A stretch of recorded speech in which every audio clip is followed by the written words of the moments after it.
हाय। तो स्टूडेंट्स, आज हम देखने वाले हैं कि यार आखिर रैंकर्स किन चीजों के बारे में वरी नहीं करते हैं। मतलब कि यार अपना जो भी एग्जामिनेशन होता है उस एग्जामिनेशन का टेंशन तो यार जाहिर सी बात है सभी को एग्जामिनेशन का टेंशन होता है। लेकिन जो हमेशा जो रैंकर्स होते हैं, रैंकर्स इन द सेंस कि जो हर एग्जामिनेशन में टॉप करते हैं और उनके पास क्या क्या फैक्ट्स होते हैं, किन किन चीजों पे वो वर्क करते हैं, और rankers never worry for this things, मतलब कि कौन से चीजों के बारे में रैंकर्स परेशान नहीं होते हैं, उन चीजों के बारे में हम चेक करेंगे। और स्टूडेंट्स, अगर आप भी वरी होंगे कि आप अगर फॉर एग्जांपल आपके जो भी एग्जामिनेशंस अभी होने वाले हैं, जैसे फॉर एग्जांपल जेडब्ल्यू की तो एग्जामिनेशन हो गई है, लेकिन अभी सपोज फॉर एग्जांपल आपके नीट के एग्जामिनेशंस बाकी है, एमएचटी सीईटी के एग्जामिनेशंस बाकी है, तो इन एग्जामिनेशंस को आप किस प्रकार से क्रैक कर सकते हो without worrying any of this things, तो वो चीजें आज हम डील करने वाले हैं। कुछ साइंटिफिकली प्रूवन फैक्ट्स मैं आपके सामने पेश करने वाला हूं, जिससे कि आपको समझ में आएगा कि हाँ यार, अपन इन चीजों के बारे में सही में वरी करते हैं, and that is the main reason why आप अच्छा स्कोर नहीं कर सकते हो। सबसे पहला पॉइंट अगर हम देखें स्टूडेंट्स, तो वो होता है फोमो। ठीक है, fear of missing out. Fear of missing out मतलब कि क्या स्टूडेंट्स, हमको लगता है कि हम कुछ चीजें मिस आउट कर रहे हैं। जैसे फॉर एग्जांपल अगर आपके बहन की शादी होगी, भाई की शादी होगी, या फिर जो भी चीजें होगी, but because of your examinations आप उन चीजों को अटेंड नहीं कर पा रहे हो।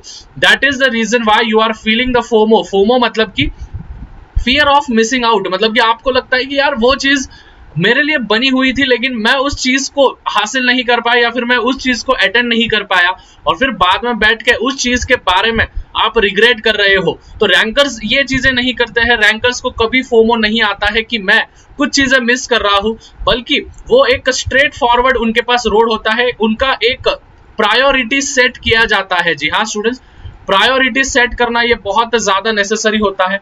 जो भी रैंकर्स होते हैं स्टूडेंट्स, याद रखना है, जो भी रैंकर्स होते हैं उन रैंकर्स की एक प्रायोरिटी सेट की जाती है।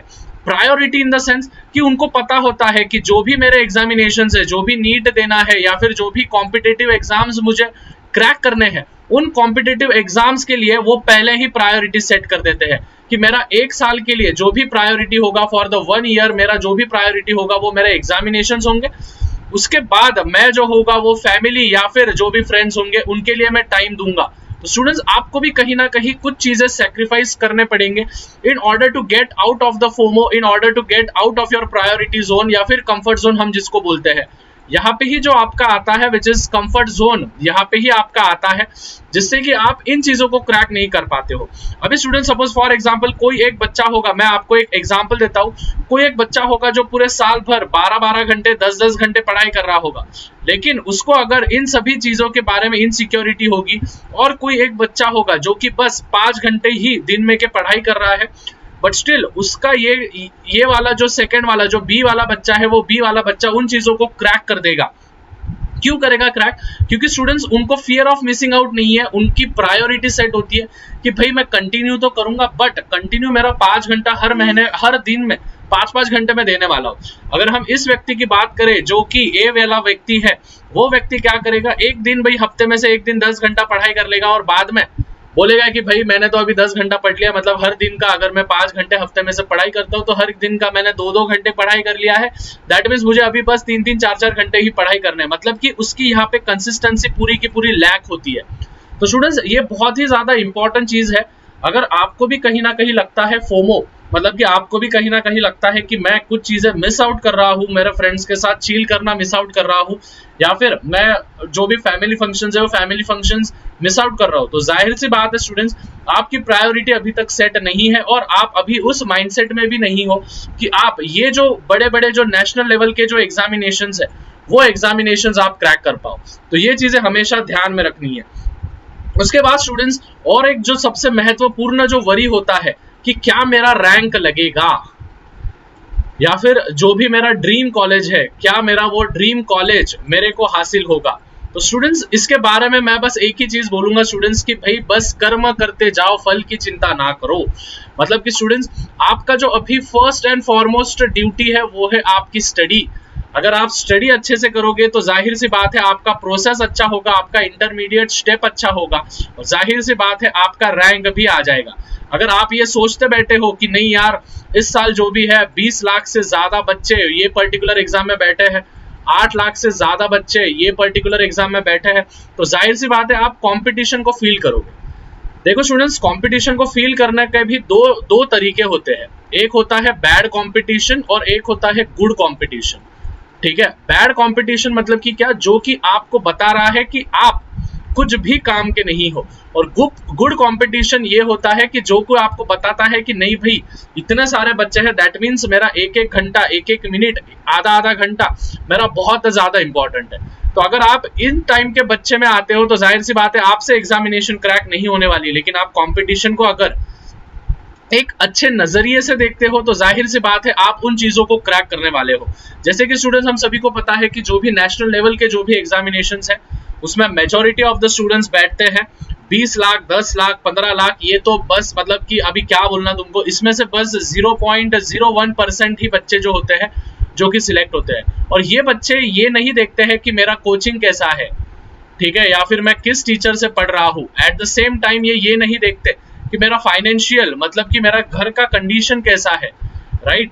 वो एक साल के लिए सब छोड़ देते हैं, वो आउट ऑफ फोमो रहते हैं, ठीक है, वो फोमो से बाहर होते हैं। साथ ही स्टूडेंट्स, उनका जो होता है उनका प्रायोरिटी एक अलग ही लेवल पे सेट किया जाता है। उनको मालूम होता है कि भाई मेरा प्रायोरिटी अभी बस मेरा प्रायोरिटी जो होने वाला है वो मेरा प्रायोरिटी स्टडी होने वाला है। उनको बाकी चीजों के बारे में कुछ भी ध्यान में नहीं रहता है कि अपन क्या चीजें कर रहे हैं। तो स्टूडेंट्स, अगर आप भी इन सभी चीजों को ध्यान में रखते हो तो जाहिर सी बात है आप भी कभी वरी नहीं करोगे। और मैं आपको एक चीज बोलूंगा कि रैंकर्स जो भी मैंने पॉइंट्स अभी आपको बताए हैं, इन सभी चीजों के बारे में वरी नहीं करते हैं। वो उनके रैंक के बारे में वरी नहीं करते हैं, ड्रीम कॉलेज उनको मिलेगा नहीं मिलेगा वो वरी नहीं करते हैं। वो बस फोकस करते हैं कि हाउ दे कैन स्टडी, वो प्रोसेस पे बिलीव रखते हैं, एट द सेम टाइम वो रैंक लाने पे विश्वास रखते हैं। तो स्टूडेंट्स, आपको भी मैं बस यही सलाह दूंगा कि इंपॉर्टेंस मतलब कि रिवीजन करना भी बहुत ज्यादा इंपॉर्टेंट है। देखो स्टूडेंट्स, ऑर्डिनरी और एक्स्ट्रा ऑर्डिनरी ध्यान से समझना है। ऑर्डिनरी और एक्स्ट्रा ऑर्डिनरी में अगर कोई भी डिफरेंस होगा तो वो है बस एक्स्ट्रा का डिफरेंस। मतलब कि स्टूडेंट्स, जो भी रैंकर्स होते हैं वो रैंकर्स जो होते हैं वो कुछ काम एक्स्ट्रा करते हैं। कौन से काम एक्स्ट्रा करते हैं स्टूडेंट्स? जाहिर सी बात है वो रिवीजन जो होता है, रिवीजन वो मल्टीपल टाइम्स वो रिवीजन करते हैं। याद रखना है, मल्टीपल टाइम जो होते हैं वो रिवीजन करते हैं। और जाहिर सी बात है अगर कोई एक पर्टिकुलर नॉर्मल सा बच्चा मैंने अगर ले लिया तो वो नॉर्मल सा बच्चा जो होगा, मतलब कि जो ऑर्डिनरी बच्चा है, वो कम से कम 2 बार रिवीजन करता होगा, 2 टाइम्स वो अगर रिवीजन करता होगा। तो उसी प्रकार से अगर उस नॉर्मल बच्चे को अगर रिजल्ट नहीं मिल रहा है तो जाहिर सी बात है जो भी एक्स्ट्रा ऑर्डिनरी बच्चा है वो वहां पे बैठ के, उसी के साथ बैठ के, उसी के क्लास में बैठ के, सेम टीचरों के साथ वही बच्चा 5 से 6 बार उसी चीज को रिवीजन करेगा। और जो ज्यादा रिवीजन करता है स्टूडेंट्स, जाहिर सी बात है उसके मार्क्स आने बहुत जरूरी होते हैं, मतलब कि उसके मार्क्स आ ही जाते हैं। तो स्टूडेंट्स, आपको बस एक ही चीज बोलूंगा कि इन फैक्टर्स को हमेशा ध्यान में रखना है। ऑर्डिनरी और एक्स्ट्रा ऑर्डिनरी में बस अगर कोई डिफरेंस होगा तो वो होगा बस एक्स्ट्रा का डिफरेंस। तो इस एक्स्ट्रा को अगर आप पार कर सकते हो तो जाहिर सी बात है आप भी इन पर्टिकुलर चीजों में आगे बढ़ सकते हो। तो आई होप स्टूडेंट्स आपको पूरा की पूरा मैसेज क्लियर है। जो भी चीजें मैंने आपको बताया है कि रैंकर्स इन चीजों को अवॉइड करते हैं, इन चीजों के बारे में चिंता नहीं करते हैं, तो आपको भी मैं एक ही चीज बोलूंगा कि आप भी इन चिंताओं के बारे में मतलब कि ज्यादा सोचे ना, फोमो से आउट रहे। अपनी जो सबसे, देखो इस पॉइंट में हमको बस ये समझा है कि आपको फोमो के बारे में चिंता नहीं करनी है। एट द सेम टाइम आपको जो भी होगा आपकी प्रायोरिटी आपको सेट करनी पड़ेगी। साथ ही स्टूडेंट्स, आपको रिवीजन जो होगा वो टाइम टू टाइम आपको करना पड़ेगा और धीरे धीरे उस गैप को आपको फील करना होगा।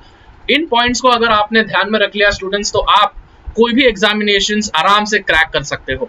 So this was it. I hope आपको वीडियो यहाँ तक पूरा की पूरा समझा होगा। अगर वीडियो थोड़ा भी अच्छा लगे तो ज्यादा से ज्यादा अपने दोस्तों के साथ शेयर करना है।